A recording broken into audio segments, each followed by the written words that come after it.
Viewers அனைவருக்கும் கோபிநாத்தின் அன்பு வணக்கம். மிஸ்டர் தோத்தாத்ரி டைம் இல்ல. ஜெனரேஷன்ல ஞாபக சக்தி ரொம்ப கம்மியா இருக்கக்கூடிய கணவர்களும் பயங்கரமான அதீத ஞாபக சக்தி வைத்திருக்கக்கூடிய மனைவிமார்களும் ஒரு வீட்டுக்கு எப்படி இவ்வளவு ஞாபக சக்தி இதெல்லாம் எப்படி இவங்க ஞாபகம் வச்சிருக்காங்க அப்படின்னு உங்களுக்கு தோணின விஷயம் என்னென்ன? அப்படி கேளுங்க. இப்ப கேட்டீங்களே நியாயமான கேள்வி. ஐயா ஞாபகம் இருக்கவங்க சொல்லுங்க. சரி, எனக்கு என்ன ஆச்சரியம்னா ஒரு எங்களுக்கு 6 month ஒன்ஸ் சண்டை வரும். எல்லாருக்குமே நார்மலாக வர்றது தான். ஸோ அந்த மாதிரி வர டைமில் நான் கோவத்தில் ஏதாவது ஒரு வார்த்தை சொல்லி திட்டிருப்பேன். அது 6 month வரைக்கும் அதை ஞாபகம் வச்சுக்கிட்டு அதே வார்த்தையை அதே டைமில் அதே மாதிரி குத்தி காட்டி சொல்லுவாங்க சார். அந்த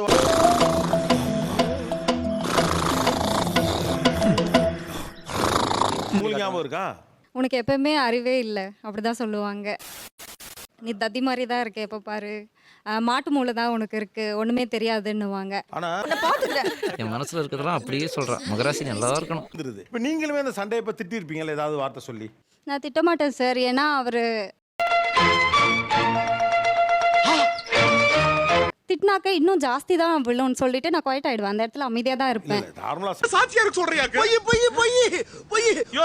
நார்மலா சண்டை வரப்ப யார் ஒண்ணு இப்பெல்லாம் சும்மாலாம் ஒண்ணு இருக்குது. சார் திட்டிருக்காங்க சார், சும்மா சொல்றாங்க சார். நீங்க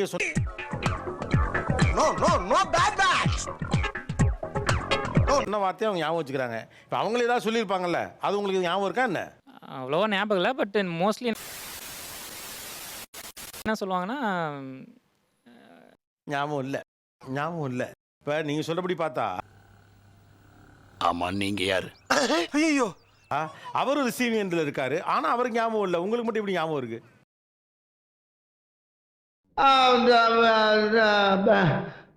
வந்து இப்ப நான் என்ன உங்கள்கிட்ட சொல்றது? மனைவியின் ஞாபக சக்தி. மேரேஜ் ஆகி 5 years ஆகுது டோட்டலாக. ஃபஸ்ட் இயர் ஆனிவர்சரி நல்லா கொஞ்சம் செலிப்ரேட் பண்ணோம். இப்போ ஆனிவர்சரி வந்தது. ஸோ அன்றைக்கெல்லாம் வழக்கமாக எல்லாம் வெளியே போயிட்டு செலிப்ரேட் பண்ணிவிட்டு வீட்டுக்கு எல்லாம் கேட்குறாங்க, அம்மு எனக்கு ஒன்று வேணும் அப்படின்னுங்க. என்னம்மா கேளுமா. என்னவா இருக்கும்? எனக்கு என்னடா தெரியும், கேளுடா. நைட்டு நீ எனக்கு எத்தனை கிஸ் பண்ணியோ அத்தனை கிஸ் எனக்கு நைட்டு வேணும்.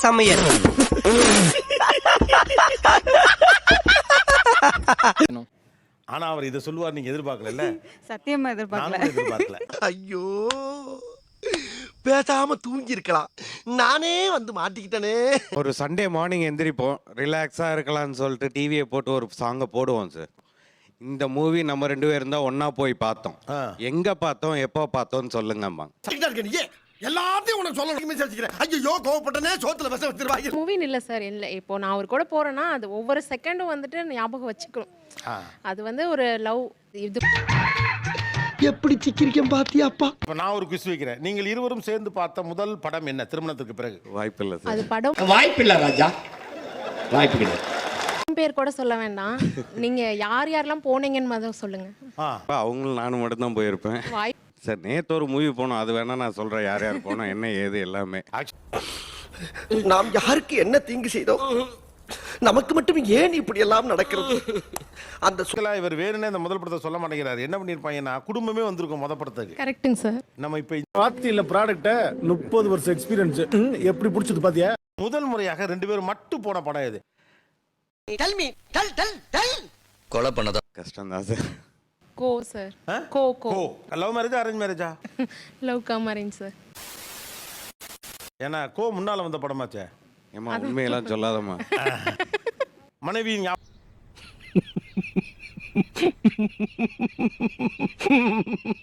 மனைவியின் ஞாபக சக்தி. ஒரு குரூப் போட்டோல கூப்பிட மறந்துட்டேன் சார். ரொம்ப வருஷம் எந்த ஃபங்க்ஷனும் ஸ்பெசிஃபிக்கா ஞாபகம் இல்ல. ஆனா அது அப்ப எல்லாரும் வந்துட்டாங்கல்ல. என்னங்க சின்ராசு இந்த குடும்பத்துல எல்லாரும் வந்தாச்சு, சீக்கிரம் எடு.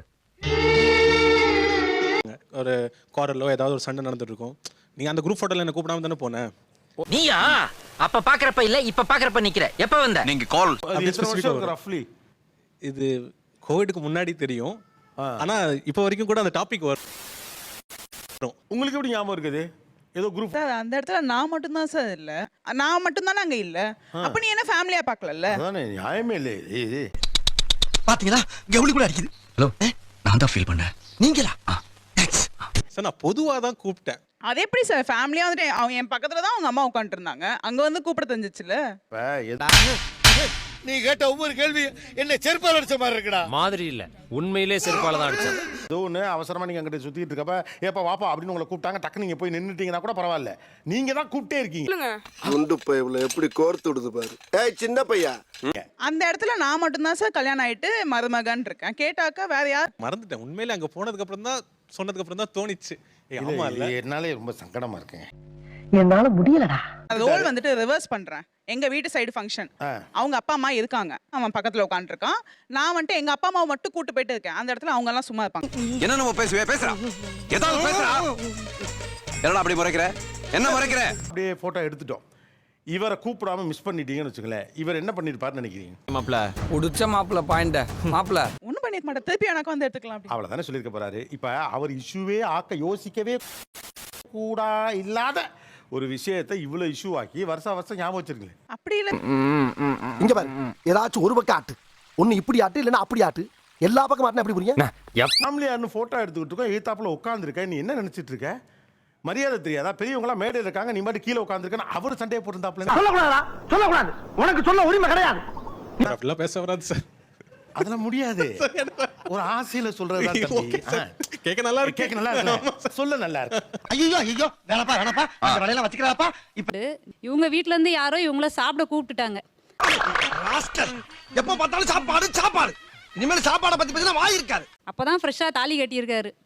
ஒய்ஃப் ஒரு வார்த்தை சாப்பிடுவாமான்னு கூட கூப்பிடாம இவர் போயிட்டார். பார்த்துட்டு பக்கத்துல தாலி கட்டின வீட்டுக்காரரை காணுமேன்னு பார்த்தா அவர் சாப்பிட போறாருன்னாங்க. குடுகுடுன்னு ஓடி நானா போய் ஜாயின் பண்ணிக்கிட்டேன். ஸோ அப்படி ஊர்வலமா போயிட்டு இருக்காங்க, அதுக்குள்ள என்ன சோத்துக்கு அவசரம்? எங்கடா வாழை மரம் கட்டுவாங்க உட்காந்து திங்கலாம்னு அலையறியா? அப்பவே மறந்துட்டார். நமக்கு கல்யாணம் ஆயிடுச்சு, ஒய்ஃப் கூட இருக்காங்க அப்படின்றதே மறந்துட்டு போயிட்டார். அதனால இது டூ மச். எது டூ மச்? எதுப்பா? அதனால அந்த இன்சிடென்ட் வந்து ஒன்று போட்டு ஒன்று ஞாபகத்துல இருந்துகிட்டே இருக்கு. அவங்க திருமணம் பத்தி, கல்யாண நாள் பத்தி, கல்யாணம் பண்ண அந்த மொமெண்ட், இதை பத்தி மகிழ்ச்சியான விஷயங்கள் எதுவும் உங்கள்ட்ட ஷேர் பண்ணியிருக்காங்களா? எனக்கு மேரேஜ் ஆனதே மகிழ்ச்சியான விஷயம் தான். அதுவே போதும். இதற்கு இது பதில் இல்லையே. இல்லை நாள் வந்து நல்ல மழை, கொட்டுற மழை, கேப் எதுவுமே கிடைக்கல, நல்ல டிராஃபிக், மழையில் ஜாம் ஆகிட்டு இவங்களுக்கு கால் பண்ணி சொல்கிறேன் நான் இங்கே வெயிட் பண்ணிட்டு இருக்கேன், கொஞ்சம் நீங்கள் வரும்போது என்னை பிக்கப் பண்ணுங்கள், எவ்வளோ நேரம் ஆனாலும் நான் இந்த பஸ் ஸ்டாப்லேயே உட்காந்துருக்கேன். எனக்கே தெரியல இவங்க ஹெல்மெட் போட்டு போனது, என்னையும் கிராஸ் பண்ணி அவங்க வீட்டுக்கே போயிட்டு இருக்காங்க.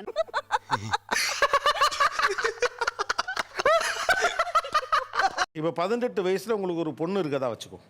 இப்போ பொண்ணு, அப்பா யூனிவர்சிட்டியில் எக்ஸாம் முடிச்சுட்டப்பா, மழை பயங்கரமாக பெய்யுது, கரண்ட் வேற இல்லை, எனக்கு வர்றதுக்கு பஸ்ஸும் கிடையாது, நான் இங்கே நிற்கிறேன்னு சொல்லியிருந்தா மறந்துருப்பீங்களா? கண்டிப்பா பண்ணிருக்க மாட்டேன், மறந்துருக்க மாட்டேன். அப்ப நான் மட்டும் நான் இழுச்சவாடா, ராத்திரிலாம் படுத்தா தூக்கமே வர மாட்டேங்குது. இதுதான் மிஸ்டேக் தான், அக்செப்ட் பண்ணிக்கிறேன்னு சொல்றேன். அதான் கேட்குறேன், மிஸ்டேக் இல்லை இது, ப்ரையாரிட்டி அண்ட் இம்பார்ட்டன்ட். உங்கள் பொண்ணாக இருந்திருந்தா நீங்கள் கரெக்டாக என்ன சொல்ல போனால், அந்த பொண்ணு நான் வந்து இங்கே நிற்கிறேன்னு சொன்ன உடனே வேலையை விட்டுட்டு போயிருப்பீங்களா இல்லையா? கண்டிப்பா. அதான் ப்ரியாரிட்டி வந்து நான் கொடுக்கல அவங்களுக்கு. அப்படி எனக்கு ப்ரையாரிட்டி கொடுக்கலன்னா ஒரு பெண் என்ன செய்வா? இதை சொல்லி தான் காட்டுவா. வேற என்ன பண்ண முடியும்? நீ ரியாக்ஷனா? இவருடைய எந்த மறதியெல்லாம் உங்களுக்கு ரொம்ப எரிச்சலை விட்டாங்க? இதையெல்லாம் மறந்துடுறாரு மனுஷன். கல்யாணம் புதுசுல நாங்க செப்பரேட்டா வீடு எடுத்துட்டோம். அன்னைக்கு தான் ஆஃபீஸ்க்கு போறோம். அவரு கல்யாணத்துக்கு முன்னாடி ஃப்ரெண்ட்ஸ் கூட ரூம்ல இருந்தாரு. அன்னைக்கு இது என்ன பிரமாதம்? இதை விட பெசலைட் ஒன்று இருக்கு. 2 பேருமே ஆஃபீஸ்க்கும் கிளம்பிட்டோம். மேரேஜ் ரிச்சுவல்லாம் முடிச்சுட்டு நான் ஷிஃப்ட் முடிச்சுட்டு வீட்டுக்கு வந்து தூங்கிட்டேன். 7 மணிக்கு அப்படின்னா உனக்கு இவர் வரவே இல்லை. எனக்கு ஒரு 2:30க்கு முழிப்பு வந்து பார்த்தா இவர் பக்கத்தில் இல்லை, வீட்டுக்கும் வரல. சரி நான் இமீடியட்டாக கால் பண்ணுவோம் அப்படின்னு கால் பண்ணாலும் கால் இவர் பிக் பண்ணவே இல்லை. பங்காளி அங்க பாருங்க, போன் வாழ் கத்திட்டு இருக்கு, அந்த ஆளு எப்படி தூங்கிட்டு இருக்கான் பாருங்க. இவருக்கு ஒரு ஹேபிட் இருக்கு, வீட்டுக்கு வந்த உடனே ஃபோன் டிஎன்டில போட்டு தூங்கிடுவார். கைப்புள்ள இன்னும் ஏண்டா முடிச்சுக்கிட்டு இருக்க? இவர் மறதியில என்ன இங்க கல்யாணம் முடிச்சிருக்கோம், இங்க ஒரு வீடு எடுத்திருக்கோம், இங்க வரணும்னு தெரியாம அங்க போய் தூங்கியும் ஆச்சு. ஃப்ரெண்ட் வீட்டில் போய் தூங்கி அவர் எங்க இருந்தாரோ. நான் ஃபோன் பண்ணாலுமே அவருக்கு ரீச்சும் ஆக மாட்டேங்குது. அவரோட ஃப்ரெண்ட் நம்பருமே எனக்கு இல்லை. நானும் என்னென்னமோ பண்றேன். வீட்டுக்கு கல்யாணம் ஆனதை மறந்து முதல் குற்றம். அதுக்கப்புறம் நீங்க ஒரு வீட்டுக்குள்ள தனியா கொடுத்துட போயிட்டீங்கன்னு மறந்துருக்கீங்க, 2வது குற்றம். 3வது பண்ண சொல்றேன், அந்த ஃப்ரெண்டு வீட்டில் முன்னால ஒன்னா ஃப்ரெண்ட்ஸ், நீங்க நைட்டு பண்ணும்போது உங்க ஃப்ரெண்ட்ஸ் எதுவும் கேட்கலையா? சொல்லுங்க. அட என்னப்பா நீ ஆர்டிஓ பார்த்து ஆட்டோ டிரைவர் மாதிரி இப்படி திருன்னு முடிகிற? அவங்க நினைச்சிட்டாங்க ஏதோ மிஸ் அண்டர்ஸ்டாண்டிங் போல இருக்கு. இது முத நாளே பெர்ஃபார்மன்ஸ் பண்ண வர்றா. பல்லு சார் என்னன்னா ஆல்மோஸ்ட் நான் 6 இயர்ஸ் வந்து அதே ரூமில் தான் இருக்கேன், ஃப்ரெண்ட்ஸ் கூட தான். ஆஃபீஸ் முடிச்சுட்டு எனக்கு ரெகுலராக அங்கே போகிற ஒரு ஹேபிட் இருக்குது. ஸோ ஓ அப்படி ஒரு வியாதி அவனுக்கு. அன்னைக்கு ஆஃபீஸ் முடிச்சுட்டு எனக்கு வந்து என்னன்னா இந்த வீடு இருக்குங்கிறத நான் மறந்துட்டேன். ஆமா நீங்களா யாருடா? வீடு இருக்குங்கிறத மறந்துருக்கலாம், பொண்டாட்டி இருக்குங்கிறத எப்படி மறந்தீங்க? அதானே இப்ப கேள்வியே. லேட் நக்கல்யா அவனுக்கு. நைட்டு ஷிஃப்ட் முடிச்சுட்டு போகிறதுனால எனக்கு வேறு தாட் இல்லை, வீட்டுக்கு போய் தூங்கினா போதும். தூங்கி விட்டேனாம் அதை பெரிய துக்கமாக பேசுகிறார்கள். அப்படியா? என்ன அப்படியா? பேச்சுலர் ரூம் நான் ரெகுலராக போகிற ரூம். ஸோ அதே ஹேபிட்டில் நான் அங்கே போய் படுத்துட்டேன், டிஎன்டி போட்டு தூங்கிட்டேன். இல்லை இல்லை, நீ என்ன விளக்கம் சொன்னாலும் அதை ஏற்றுக்கொள்ள என் மனம் மறுக்கின்றது. உனக்கு தூங்கி முடிச்சதுக்கப்புறம் ஆல்மோஸ்ட் நான் 5 o'clock 6 o'clock வந்து என் ஃப்ரெண்டு எழுப்புறான். ஏன்னா ஆக்கிறான், என்னடா பிரச்சனை, எதா பிரச்சனையா அப்படின்னு. அப்போ தான் எனக்கு ரியலைஸே ஆகுது இந்த மாதிரி நான் இங்கே வந்து படுத்திருக்கேன்.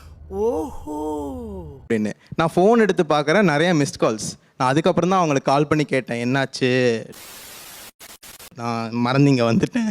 தம்பி, நான் பல மறதி கதை கேள்விப்பட்டிருக்கேன், எப்படி மறந்தீங்க இதை? சார் என்னங்க எனக்கு ஒண்ணுமே புரியல. அதுதானப்பா எனக்கும் புரியல.